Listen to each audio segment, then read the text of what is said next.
Sebab itulah Nabi juga sebut dalam hadis, di antara yang akan jadi pengikut Dajjal siapa? Yahudi dan wanita. Dan ada sampai saranan daripada Rasulullah supaya mengikat isteri dan anak-anak kamu. Maksud ikat tu ikat betul ke, jangan. Nah, habaknya fitnah pada masa tu tersangat hebat dan tersangat dahsyat. Sehingga boleh dikatakan keluar saja daripada rumah tak akan terlepas daripada bentuk-bentuk fitnah yang ada pada masa tu. Sebab Dajjal akan bawa segunung roti dan sungai air. Api dan air. Api itu adalah air, air itu sebenarnya adalah api. Kita jadi disamarkan, kita jadi dikelirukan. Jadi tak tahu dah zaman kita ni hak mana betul, hak mana tak betul, hak mana tepat, hak mana tak tepat, hak mana hak, hak mana batil. Ada yang betul, ada yang tak betul. Tapi kita dalam menerima hak betul tak betul tu jadi sama dan keliru.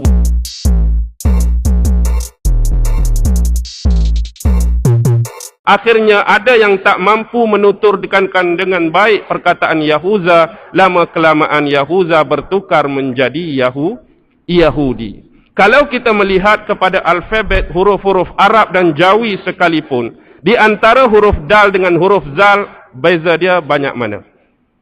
Satu tangga saja. Lepas Dal, Zal. Itu pun beza cuma satu titik di atas sahaja. Yahuza menjadi Yahudi.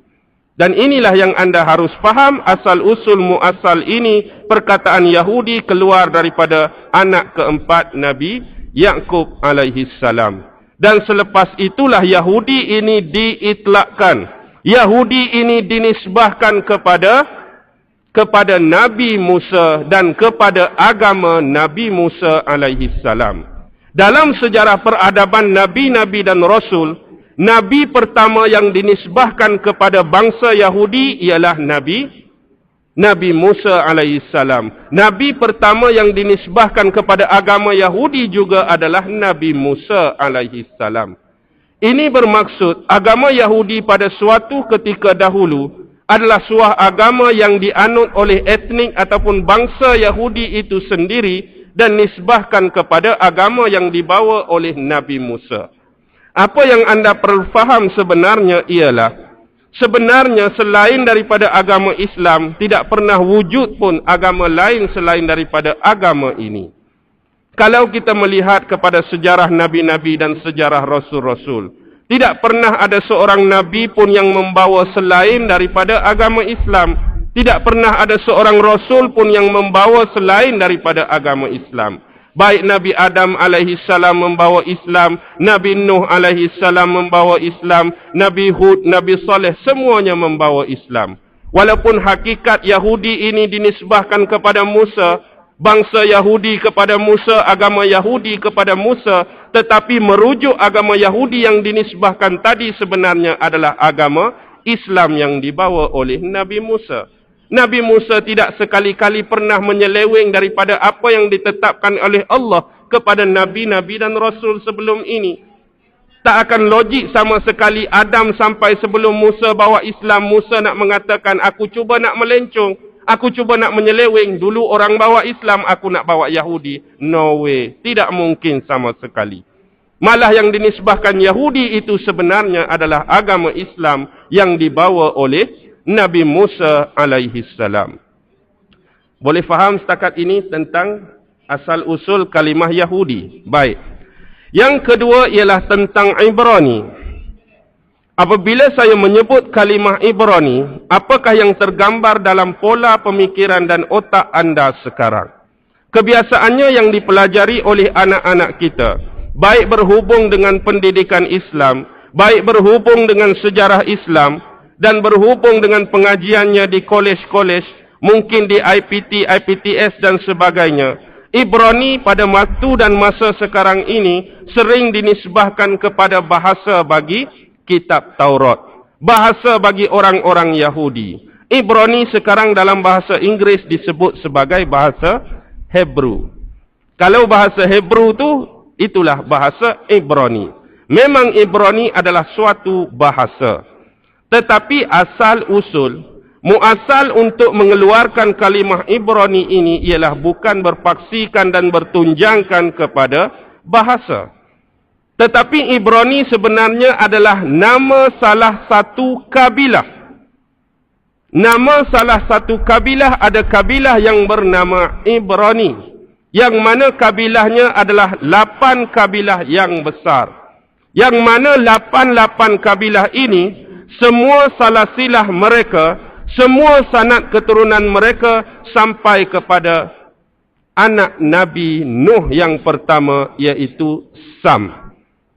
Anak Nabi Nuh ada 4 orang, Kan'an, Sam, Ham dan Yafis. Kan'an yang terkorban, yang tak mau ikut jejak Nabi Nuh, yang mati lemas dalam peristiwa banjir besar dan taufan Nabi Nuh.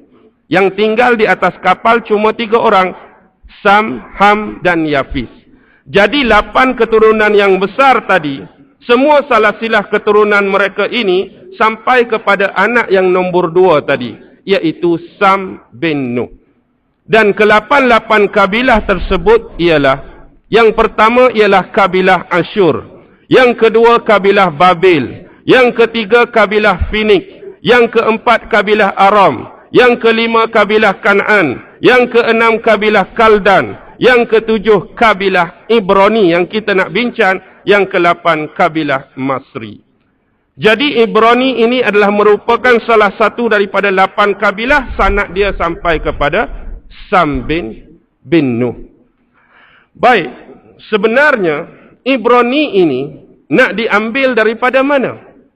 Sekiranya kumpulan ini sudah dinamakan sebagai Ibrani, suku ini sudah dinamakan Ibrani, mesti ada salah silah kenapa kita meletakkan suku ini menjadikannya nama Ibrani. Macam seolah-olah orang-orang tua kita dahulu mula-mula buka dan teroka tempat ini. Seolah-olah di sini tidak ada penempatan.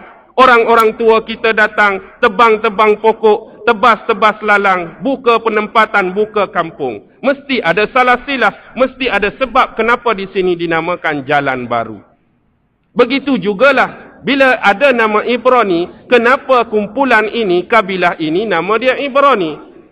Dan di dalam buku-buku sejarah Islam, terutamanya yang ditulis oleh seorang profesor di Mesir, Dr. Ahmad Shalabi. Beliau mengungkapkan perkataan asal tentang kalimah Ibrani ini berpunca daripada 3 pendapat ulama dan cendekiawan Islam. Yang pertama ialah, kalimah Ibrani ini berasal daripada nama moyang Nabi Ibrahim alaihissalam. Nama moyang kepada Nabi Ibrahim alaihissalam. Nabi Ibrahim alaihissalam. Dalam Al-Quran disebutkan bapa Nabi Ibrahim ialah seorang pembuat patung-patung berhala zaman kerajaan Namruz. Apakah nama yang diberikan Allah di dalam Al-Quran yang tercatat dalam firman-Nya? Siapa tahu?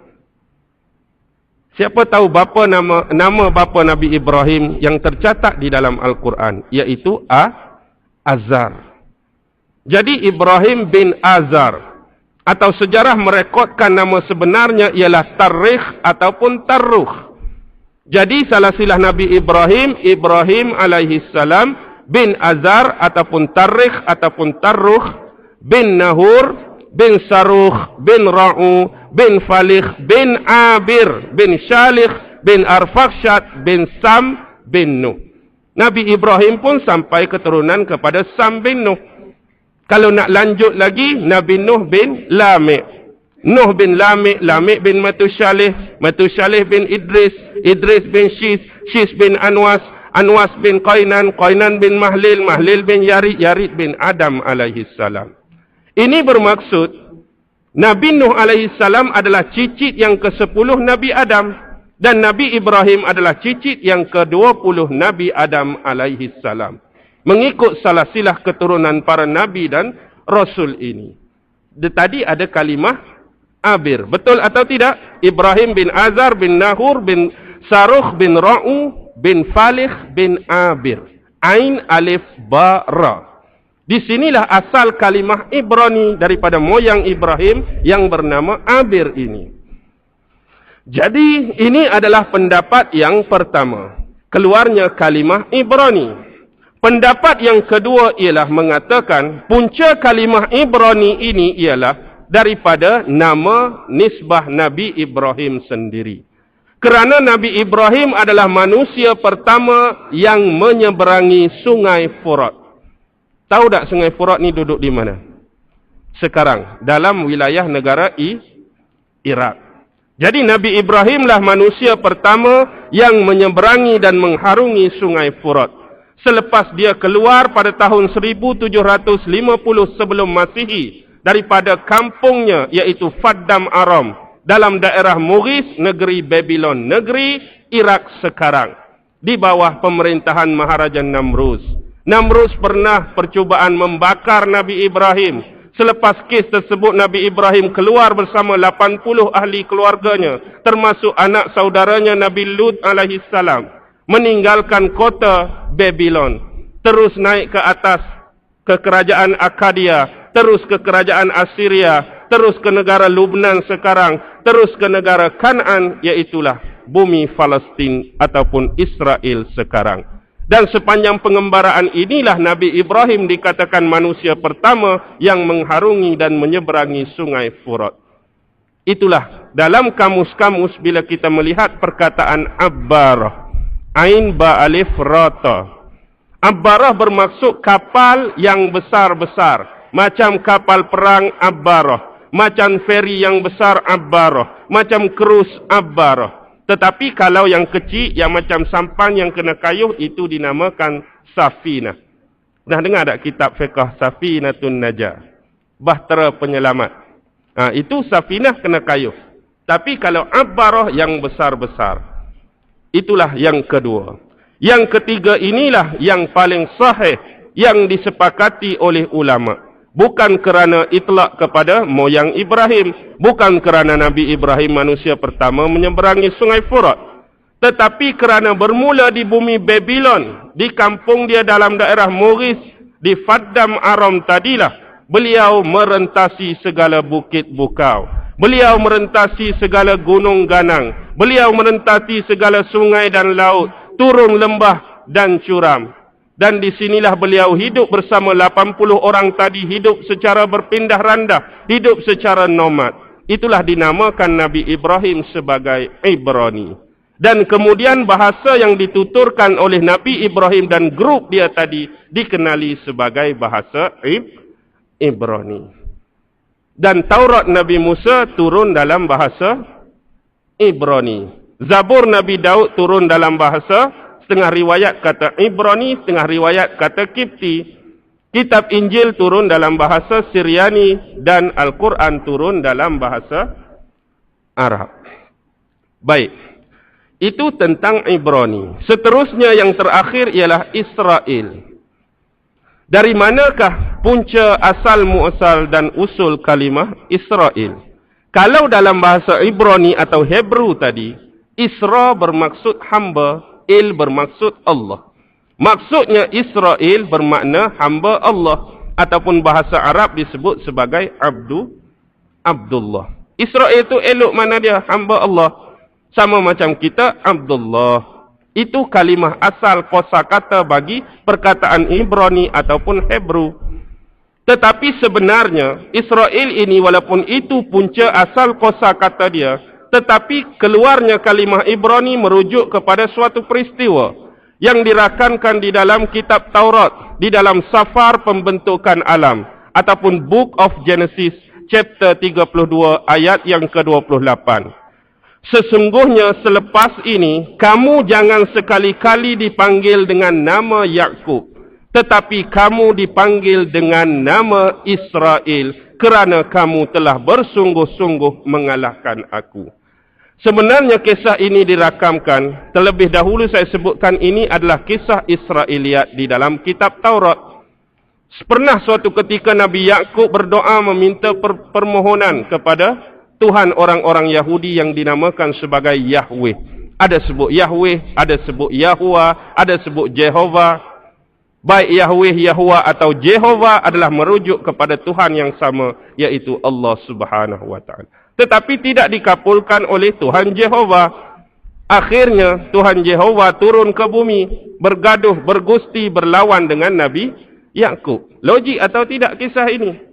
Tuhan turun mengadaptasi diri, asimilasi diri menjadi manusia biasa. Ajak pula manusia bergaduh. Bukan manusia jahat, tapi Nabi dia sendiri, Rasul dia sendiri, Nabi Yaqub. Akhirnya siapa yang menang? Nabi Yaqub menang, Tuhan kalah. Bila Tuhan kalah, keluarlah kalimah dan perkataan tadi. Dalam chapter 32 ayat 28, Book of Genesis, safar pembentukan alam. Inilah yang anda harus fahami. Maksud sebenar, kata asal ayat tentang peristiwa ini ialah kamu mengalahkan Tuhan. Israel bermaksud kamu mengalahkan Tuhan. Dan sekarang kosakata Israel tentang hamba Allah langsung tidak ada pada pemikiran dan benak otak orang-orang Yahudi. Kalau dia faham dia ini ialah hamba Allah, maka dia tidak akan berlaku perangai, fi'il, akhlak dan sifat dia sebagaimana yang kita lihat dalam dunia sekarang.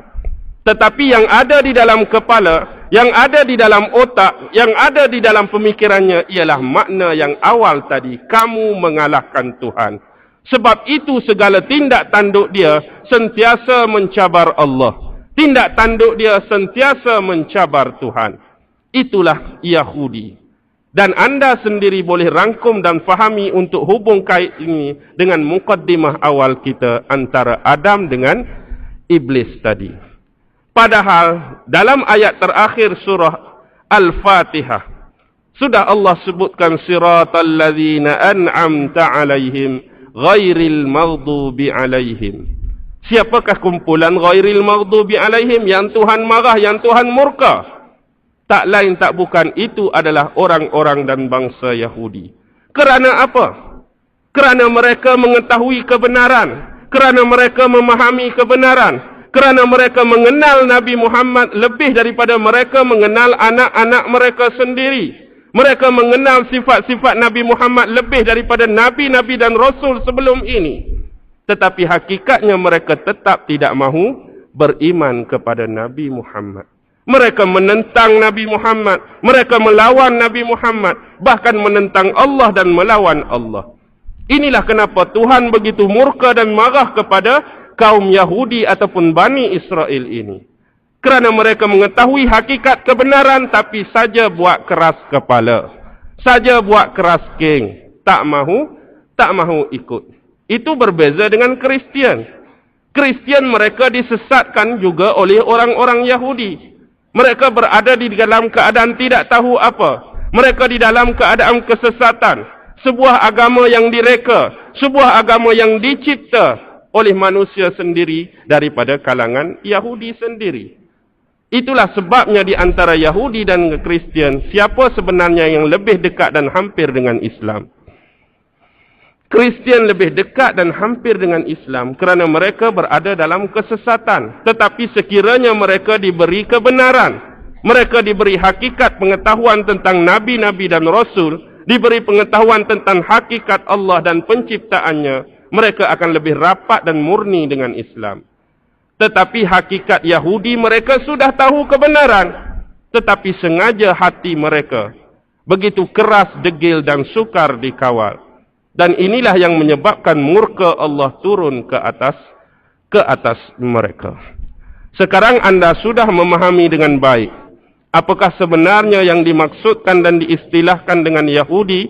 Apakah sebenarnya yang dimaksudkan dan diistilahkan dengan Ibrani? Dan apakah sebenarnya yang dimaksudkan dan diistilahkan dengan Israel ataupun Bani Israel? Sebenarnya siapakah Bani Israel ini? Bani Israel ini tidak lain dan tidak bukan ialah anak-anak kepada Israel.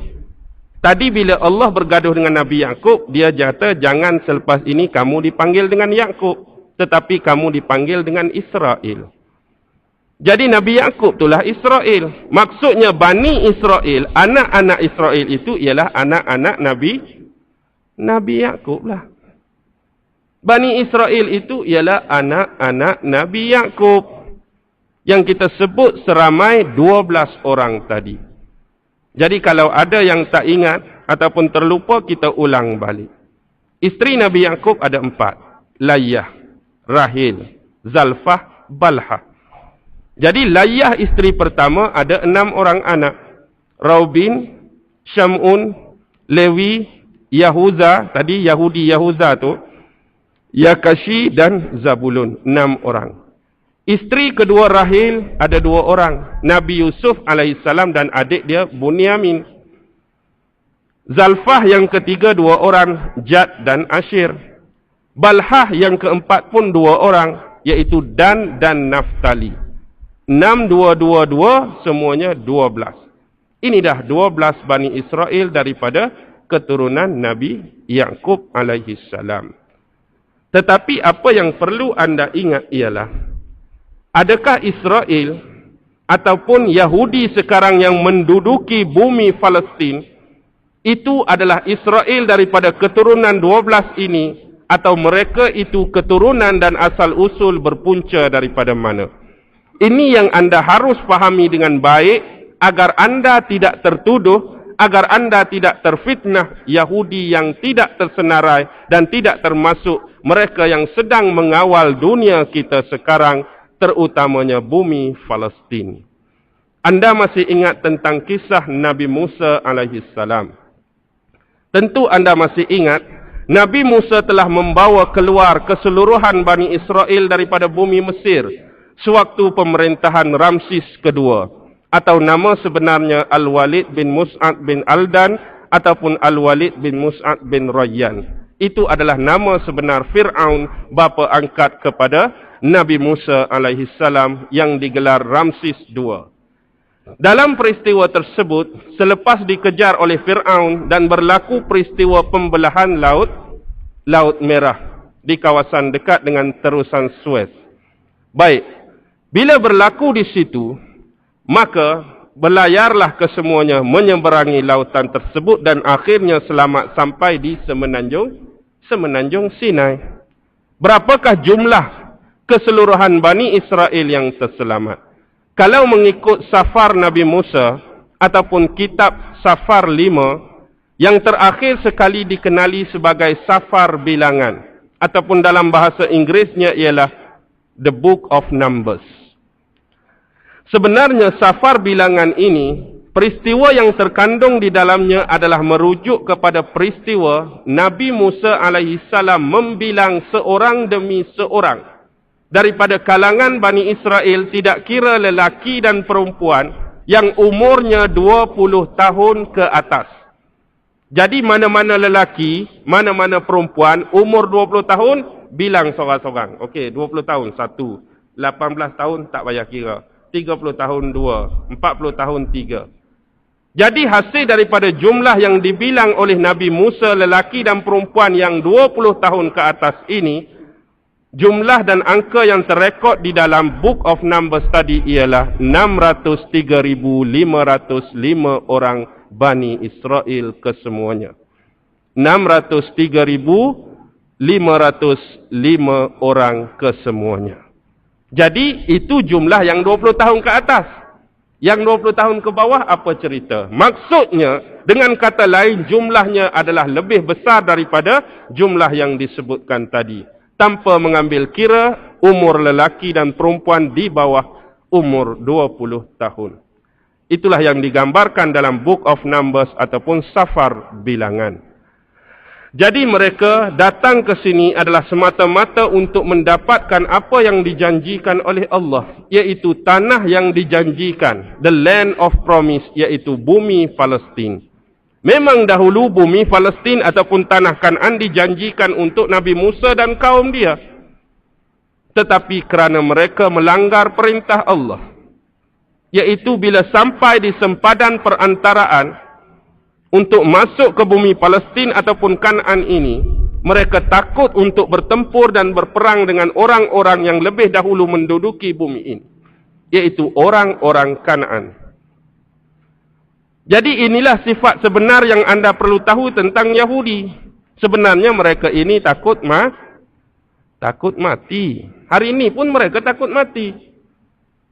Mereka berperang dengan segala kelengkapan. Mereka berperang dengan segala prasana, dinding-dinding yang tinggi. Mereka tak pernah pun berperang bersemuka. Ini membuktikan mereka takut kepada kematian. Sama dahulu lagi sudah dipaparkan kisah ini. Seolah-olah bumi Palestin tak mahu menerima mereka dan mereka pun tak mahu masuk ke bumi Palestin. Mereka berundur. Akibat berundur inilah di samping doa seorang ulama Yahudi pada ketika itu, yaitu Bal'am bin Ba'ura. Akhirnya dengan doa ini Allah membutakan mata dia. Tetapi apa yang terjadi kepada Nabi Musa dan kaum dia? Tersesat di padang teh selama 40 tahun. Padang teh ni bukan ada macam kamera Highland pokok teh tu. Nama dia padang teh.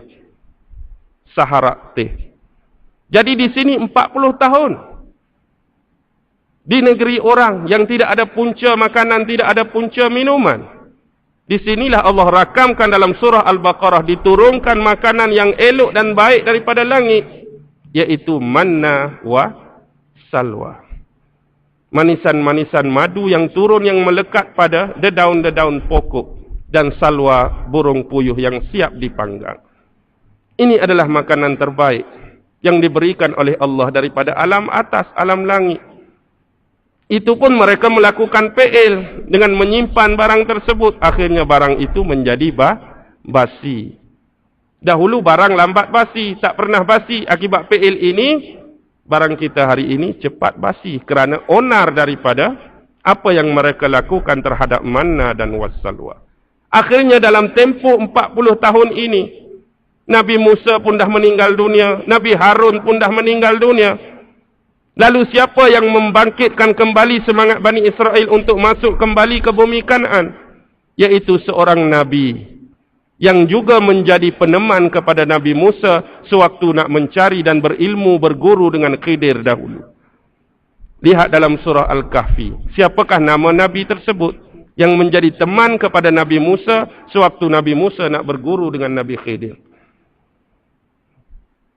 Dia ialah Yusha' bin Nun bin Afrasim bin Yusuf alaihi salam. Dia adalah cicit kepada Nabi Yusuf. Nabi Yusuf ada 4 orang anak. Ingat, yang pertama Yufrim, yang kedua Manasseh, yang ketiga Kaini, yang keempat Afrasim. Anak bongsu Nabi Yusuf Afrasim tu. Itulah yang melahirkan Yusha' bin Nun bin Afrasim. Baik. Yusha' bin Nun berjiwa pahlawan, berjiwa pendekar, berjiwa hulu balang. Bangkitkan kembali semangat Bani Israel, akhirnya bertempur dan berperang dengan kumpulan-kumpulan orang Kanaan. Dan mereka memenangi pertempuran dan peperangan ini. Dan akhirnya mereka menduduki tanah dan bumi yang paling subur di bumi Palestin dan tanah Kanaan. Tetapi apa yang terjadi selepas itu? Mereka terpengaruh dengan sifat-sifat orang yang tinggal di Kanaan, yaitu menyembah dewa-dewa. Antara yang paling besar ialah dewa Baal, dan yang kedua Artesta. Dewa Baal sampai hari ini disembah oleh orang-orang Yahudi. Dan adaptasi daripada dewa Baal mereka menukar kepada bermacam-macam bentuk. Salah satu lagi ialah adaptasi sebelum Nabi Musa naik bermunajat kepada Allah menerima Taurat. Angkara seorang penyelinap yang hebat, yaitu Mr. Samiri. Ingat kisah Samiri yang membuat patung lembu daripada emas, daripada debu-debu pasir derapan kaki kuda Jibril alaihissalam. Jibril sebelum itu telah datang bertemu dengan Nabi Musa untuk mengkhabarkan perintah daripada Allah agar dia naik ke atas bukit Tursina bermunajat dan akan menerima kitab Taurat. Tetapi Samiri memerhatikan ini.